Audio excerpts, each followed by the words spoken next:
Hi everyone, this is Mrs. J, and today we're going to start learning about related rates. Right before we get started, I have a quick warm-up for you guys, so please pause the video.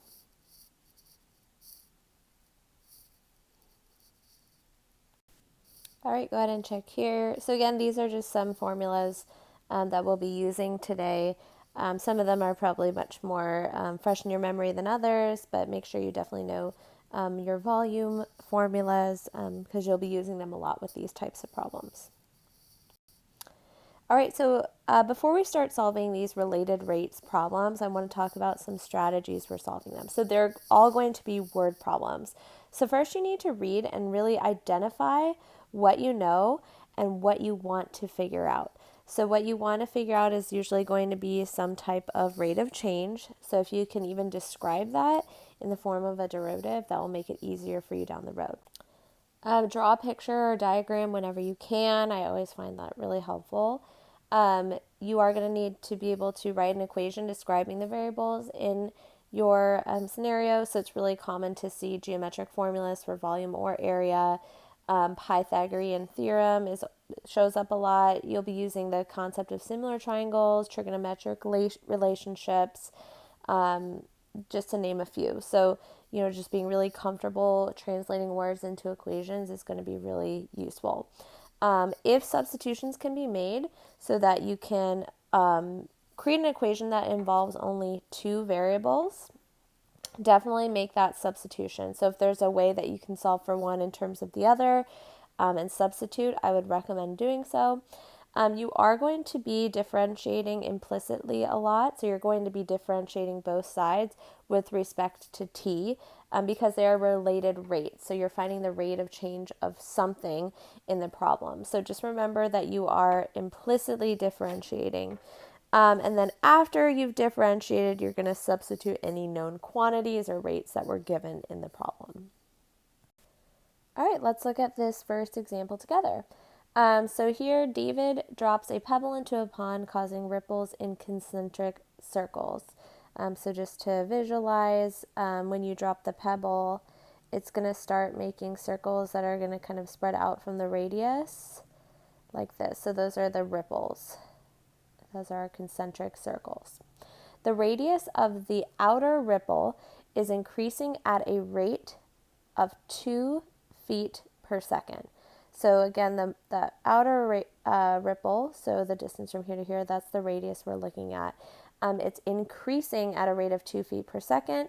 When the radius is 6, at what rate, so I'm going to highlight the question in red, at what rate is the total area changing of the water circle? So let's see if we can describe what we know and what we're trying to find. So since it says that the radius of the outer ripple is increasing at a rate of 2 feet per second, we could say that dr dt is 2 feet per second. So it's the rate of change of the radius, which we're defining r as the radius of that outermost circle. Now, if you look at what they're asking what rate is the total area changing when the radius is 6. So they're asking you to find dA dt, where A is the area of the entire circle, when r equals 6. So here's what we're trying to find. Here's the information we know, and we also know that the radius will equal 6 at that moment. So let's see if we can make an equation that relates our different variables, which would be the area and the radius of our circle. So we know that area is equal to pi r squared. So now we can implicitly differentiate this equation. Remember, we're differentiating everything with respect to t. So both a and r need to be differentiated with respect to t. So if I differentiate the left side, I have dA dt. And then here I'll use my chain rule. So I'm going to use my power rule first. So it becomes 2 pi r. And then I have to differentiate r with respect to t. So dr dt. So remember, we are trying to solve for dA dt when r is equal to 6. So we know that we can substitute r with 6.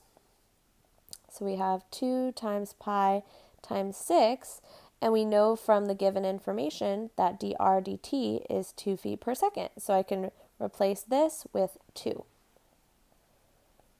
So that tells us that dA dt is 24 pi, which is what they're asking us to find. So now we'll just write our final answer with units. So it's the rate of change of the total area. So it's changing at a rate of 24 pi, and then it's feet squared per second.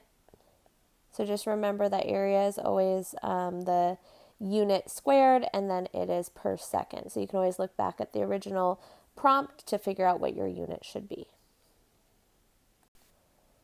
All right, let's try another one together. Here it says Abe is blowing up a spherical balloon so that the volume increases at a rate of 100 centimeters cubed per second. How fast is the radius of the balloon increasing? So how fast is the radius of the balloon changing when the diameter is 50 centimeters? So if we describe what we know that the volume is changing at this rate and it's increasing, so that's a positive rate. So we can say dV dt equals 100 centimeters cubed per second. And what we would like to find is they want to know how fast the radius is changing. So we'll say dr dt when the diameter is 50 centimeters, which means the radius is 25 centimeters. So again, we need to find some way to create an equation with our different variables. So we do know the equation for the volume of a sphere is 4/3 pi r cubed. And now let's differentiate both sides with respect to t. So we have dv dt equals, and here I'm differentiating r with respect to t as well. So I'll start by doing our power rule. So it becomes 4 pi r squared, and then dr dt. And here we are asked to find dr dt, so we're going to want to solve for dr dt in this equation. So we know that dr dt is going to equal 1 over 4 pi r squared dv dt. So now we can start substituting values that we know. We know here that dV dt is 100 centimeters cubed per second. So we can substitute that right here. And we know that we're solving for dr dt when the radius r is 25. So I'll substitute that here. So we have dr dt is equal to 1 over 4 pi times 25 squared times 100. And then if we just simplify this, we get that dr dt is equal to 1 over 25 pi. So that means that the radius is increasing by 1 over 25 pi centimeters per second. And remember, it's just centimeters per second because the radius is just a linear distance. All right, let's try another one together. So here it says Rosemary and Catherine are both driving to Saratoga High School. Rosemary is driving 60 kilometers per hour on Saratoga Sunnyvale, which is this road.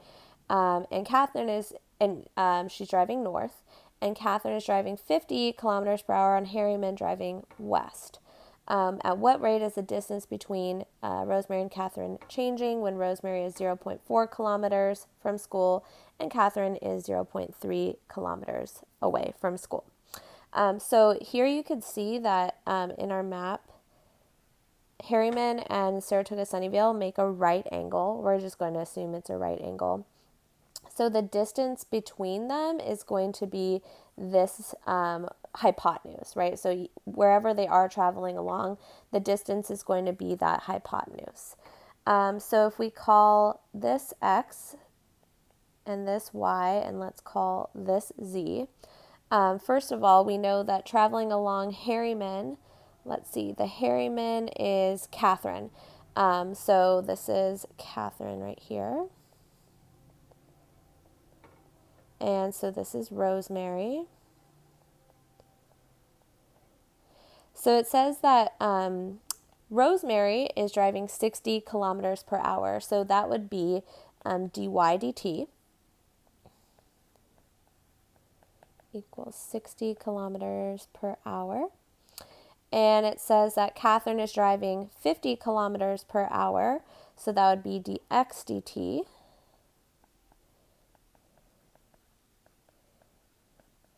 And they are asking, let me highlight it, at what rate does the distance between the two girls change when Rosemary is 0.4 kilometers from school and Catherine is 0.3 kilometers from school? So we're wondering, they would like us to find dz dt, because z represents the distance between them. And that's going to occur. Let's draw a smaller triangle with those distances when Catherine is 0.3 kilometers away and Rosemary is 0.4 kilometers away. And if you do a little Pythagorean theorem here, you see it's a 3, 4, 5 triangle. So this distance must be 0.5 kilometers. But remember, they're not asking how far away are they. They're asking at what rate does the distance between them change. So we're finding dz dt with this scenario. So now we need to find a way to describe these three variables using an equation. Of course, we can do that with Pythagorean theorem because it's a right triangle. So x squared plus y squared equals z squared. So now we can differentiate both sides. Again, all of this is with respect to t. So here we'll say it's 2x and then dx dt plus 2y dy dt equals 2z dz dt. So dz dt is what we're trying to find. I'll put that in a little cloud. And so we're going to want to solve for this variable or for this expression. We can also substitute some of the values that we know. So here you can see that we know dy dt is 60 kilometers per hour. So I'm going to substitute that here. Dx dt is 50 kilometers per hour. So I can substitute that here. And then we also know these values for x, y, and z at that exact moment. So we know that x is 0.3, y is 0.4, and z is 0.5. So we can say dz dt equals 2 times 0.3 times 50, which is dx dt, plus 2 times our y value, which is 0.4, times dy dt, which is 60. And then all of that will be divided by 2 times our z value, which is 0.5. And then if we just simplify this, we get that dz dt is equal to 78. So the answer would be 78 kilometers per hour. So that's the rate of change of the distance between the two girls when Rosemary is 0.4 kilometers from school and Catherine is 0.3 kilometers from school. So at that very specific moment in time. All right, let's look at this next example. So here it says Jenna is drinking root beer from a conical paper cup. I'm missing a period here, so let's draw a sketch of the cone. There we go. The cup has a top diameter of 8 centimeters, so that means that we know that the radius is 4 centimeters at the top, and the depth, which is this height here, is 10 centimeters. As she drinks from the straw, root beer leaves the cup at a rate of 7 centimeters cubed per second. So if you imagine that this cone is filled up with a liquid, the space of that liquid that liquid takes up would be the volume. So when root beer is leaving the cup, the volume is changing. So we can say dV dt, and since root beer is leaving the cup, the volume is actually decreasing. So we'll say that that change is -7 centimeters cubed per second. So that's that first piece of given information about a rate. I think the tricky thing here is to notice that it is negative, again, because it is leaving the space. And then here they're asking, at what rate is the level of the liquid in the cup changing when the liquid is 6 centimeters deep? So when they talk about the level of the liquid in the cup, what they're talking about is the height of the cup, right? So if I'm taking this triangle right here, which would be a right triangle, they're talking about the height of the cup, and here's our radius. So they want to know, they want us to find dH dt, again, what is the rate of change of the level of the liquid in the cup, which would be the height of your cone, when the liquid is 6 centimeters deep. So when H equals 6 centimeters. All right, so now we're going to want to try to describe it or create an equation that relates all of these different variables. So we can do that with the volume of a cone formula. So it's 1/3 pi r squared h. Now, we do have one issue we need to deal with before we continue on. This actually has 3 different variables. So this is going to be a lot easier if we can kind of remove one of those variables by substitution. So if you look at the information we have and what we're trying to find, we are working with V and H. So I'm wondering if there's a way we can describe the radius in terms of some other variable. And if you look back at this right triangle, which is the radius of our cup at different heights, notice as the height changes, so as you go lower down in the cup, of course, the radius is going to get smaller because it's a cone, and kind of that circle gets smaller and smaller and smaller as you go towards the bottom. However, what you also might notice is that these 2 triangles right here, so if I look at this triangle and this triangle, these are similar triangles because their angles are equivalent, right? They both share that right angle. No matter what the height is, this angle right here is always going to be equivalent. And if 2 of the angles are equivalent, so is the third, or if they're congruent, so is the third. So these are actually similar triangles. So we can actually create an equation that relates the two using proportionality, because the side lengths are going to be proportional to each other. That's one of the properties of similar triangles. So we can set up a ratio of the sides. So we can say 4/10. So you can say I'm doing this side length over this side length. So that would equal R over H with the corresponding sides. Now here I can actually solve for R in terms of H. And when I do that, it allows me to substitute into this equation right here. So I'm going to replace R with 2H over 5. And now I only have 2 variables in my equation. So that's going to be a much better situation for us to work with. So let's just rewrite this really quick. So this becomes 4h squared over 25. So if you multiply that by the 1/3 out front, we have 4 pi over 75 times h cubed, and that describes the volume in terms of the height at different times. So now we're going to differentiate both sides in relation to t, so relative to t. So dv dt equals, here we're going to do our power rule. So I'm going to multiply the 3 to this constant out front. Remember, 4 pi over 75 is just a constant. So it actually simplifies to 4 pi over 25 h squared. And then I'm differentiating h relative to t, so dh dt.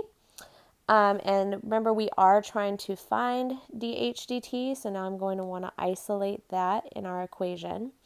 And also in doing so, we can substitute the values we know. So we know that dv dt is -7, and we know that h at that moment is 6 centimeters. So we can say -7 and then times 25 over 4 times pi times 6 squared equals dH dt. So I essentially just divided this to the other side while also substituting these values. So again, dV dt is -7. So I substituted that here, and we know that it's when h is 6 centimeters. So I substituted that right here, and then I solved for dH dt. And then we can find that dH dt is -175 over 144 pi, and this is going to be centimeters per second when we write our final answer. So the rate of the level of the liquid is changing at 175 over 144 pi centimeters per second. And again, we're really just describing the change in a linear distance, so that's why it's just centimeters per second and not centimeters squared or centimeters cubed. All right, we're going to try one more problem together. So here we have a hot air balloon that is rising straight up from a level field. It's tracked by a rangefinder that is stationed 500 feet from the lift-off point. So if we want to kind of sketch a picture, here's our level field. The hot air balloon is going straight up, so maybe here's that balloon right here. And here's the rangefinder that is, again, 500 feet from the lift-off point. And we can connect this to make a right triangle. So this says at the moment when the rangefinder's elevation angle is pi over 4, the angle is increasing at a rate of 0.14 radians per minute. So if we call this theta, because this is the angle of the rangefinder, we would say when theta equals pi over 4, d theta dt equals 0.14 radians per minute. So that's the information we were given. And then here we're asked, how fast is the balloon rising at that same instant? So they want to know how fast is this height changing, because that's how fast it's rising. So they want to know dH, so find dH dt when theta equals pi over 4. So it's that same instant when this angle is pi over 4 radians. Okay, so we know what we want to find. We have our given information. So now we need to create an equation that relates those different variables. We can do this with a trigonometric ratio. And we see that we can create the ratio that the tangent of theta is h over 500 because we have opposite and adjacent. So if we want, we could say h equals 500 times the tangent of theta. So we want to find dH dt. So we are going to differentiate both sides with respect to t. So here we get 500 times secant squared of theta, d theta dt, because remember we're differentiating all of our variables with respect to t. And this is already solved for dH dt, so that's good. So here we just need to substitute what we know. So we have 500 times the secant squared of pi over 4, because it does say when theta equals pi over 4, it's at that moment. And we also know that d theta dt is 0.14 radians per minute. So I can substitute that here, and I substituted here for theta. So times 0.14. So we know that secant is the reciprocal of cosine. The cosine of pi over 4 is root 2 over 2. So the secant of pi over 4 is just root 2. So it's root 2 squared times 0.14. So here we have dH dt equals 140. So we have 1,000 because it's 2 times 500 times 0.14. So now we just need to attach some units to our answer. So how fast is the balloon rising? So it'd be 140. This one, it's in feet per minute. So make sure you're always looking back at the original prompt to double check on what units we're working in. All right, so that is all for today's video. Thank you so much for watching.